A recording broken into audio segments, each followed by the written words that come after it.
Mfanyabiashara maarufu nchini Tanzania Jennifer Jovin maarufu kama Nifa na wenzake 21 wamesomewa mashtaka matatu ya uhaini katika mahakama ya hakimu mkazi Kisutu jijini Dar es Salaam.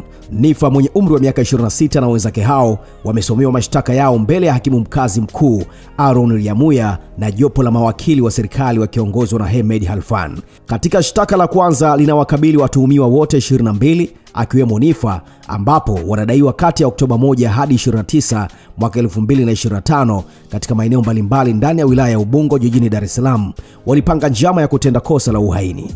Kosa la pili linawakabili watuhumiwa 21 isipokuwa Nifa, ambapo wakidaiwa kuanzisha nia ya kuzuia uchaguzi mkuu wa 2025 kwa lengo la kuitishia mamlaka na wakatekeleza nia hiyo kwa kusababisha uharibifu wa mali za serikali. Kosa la tatu la uhaini ambalo linamkabili Nifa peke yake, akidaiwa katika tarehe tofauti kati ya Agosti 1 mpaka Oktoba 24 mwaka 2025 maeneo mbalimbali ya Dar es Salaam, akiwa chini ya utii wa Jamhuri ya Muungano wa Tanzania, alianzisha nia ya kuvuruga ama kuzuia uchaguzi mkuu wa mwaka 2025 la lengo la kuitishia mamlaka kuu, na alitekeleza nia hiyo kwa kuhamasisha umma kununua barakoa za kuzuia mabomu ya machozi, ambapo alihamasisha zinunuliwe kutoka kwenye biashara yake ili watu wanunue kujikinga katika maandamano hayo ya kuvuruga uchaguzi. Baada ya kusomewa mashtaka hayo, hakimu Lyamuya aliwaambia washtakiwa wote kwamba hawapaswi kujibu chochote kwa sababu mahakama hiyo haina mamlaka ya kusikiliza kesi hiyo hadi mahakama kuu. Baada ya kuelezea hayo, wakili Kibatala aliomba maombi kadhaa kwa mahakama hiyo, ikiwemo ombi la mahakama itoe amri kwa magereza ya kwamba washtakiwa hao wapatiwe matibabu, akiwemo Nifa ambaye alifanyiwa vitendo vya ukatili kwa kupigwa na maafisa kadhaa wa polisi ambao walimlazimisha asaini maelezo yanayosemekana kuwa ni ya onyo. Hata hivyo, hakimu Lyamuya alitupilia mbali maombi hayo huku akikubaliana na ombi la washtakiwa kupatiwa matibabu, na kesi hiyo imeahirishwa mpaka Novemba 11 mwaka 2025. Na huo ndio mwenendo wa kesi ya Nifa, of course, na wenzake kadhaa ambao wameshikiliwa na jeshi la polisi.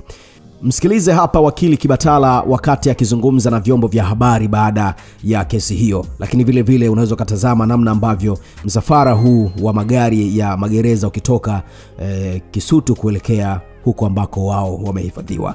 Ni Upupu Podcast, mimi naitwa Dr. Upupu. Usisahau kulike, kucomment pamoja na kusubscribe YouTube channel hii kwa taarifa mbalimbali.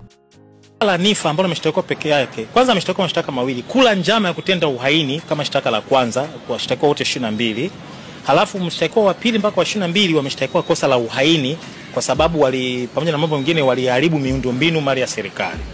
Nifa peke yake ameshtakiwa kutenda uhaini kwa sababu kwa mjibu wa hati ya mashtaka aliwahamasisha watu wanunue barakoa, sijui niseme kama neno sahihi, wanunue barakoa ili kujilinda na mabomu ya machozi.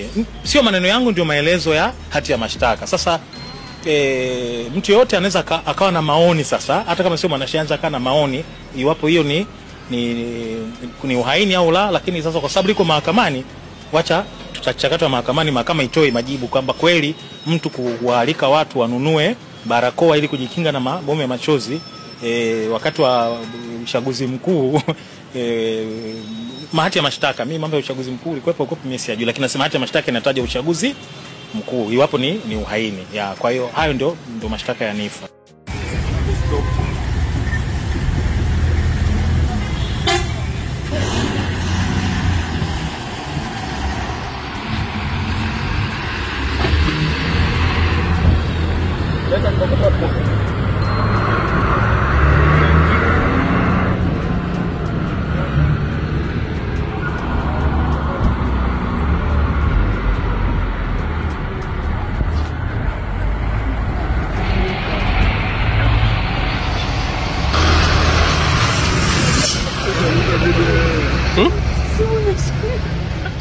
Lazima.